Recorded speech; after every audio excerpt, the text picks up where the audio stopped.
Time for some business news now, and Kenya Power is rolling out a new meter reading system targeting its 1.8 million postpaid customers after piloting it in Nairobi in March this year. The new postpaid meter reading system eliminates the need for manual typing of meter numbers and readings, instead allowing for the scanning of meter displays to facilitate processing of meter readings.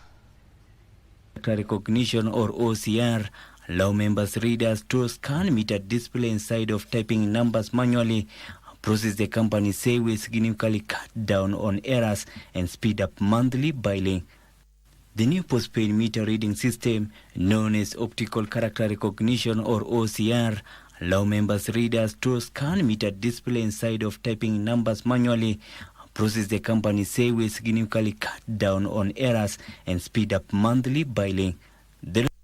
The new postpaid meter reading system, known as optical character recognition, or OCR, allow members readers to scan meter display instead of typing numbers manually, a process the company say will significantly cut down on errors and speed up monthly billing.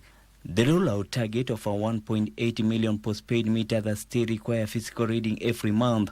We have 1.9 million meters that we read every month, so we have to go out there, pick the reading, and then use that to produce the bill. The other 8.2 million meters are either the token one that I've talked about, where the customers buy the token, and we have another 300,000 where we are able to read remotely, so we don't have to go there physically to pick the meter.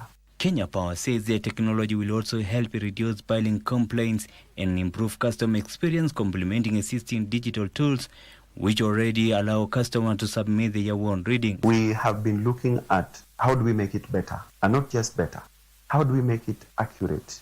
So we are moving towards what we call the smart metering, which enables us to remotely interrogate or be able to see or to pick any information that we need from the meter. In addition, Kenya Power is deploying smart meter for large users, SMEs and selected household, allowing for remote reading and remote disconnection or reconnection. We have developed OCR for meter reading that will be able to eliminate what we call the human errors, and apart from eliminating the human errors, also reduce on the time taken to read the meters on site.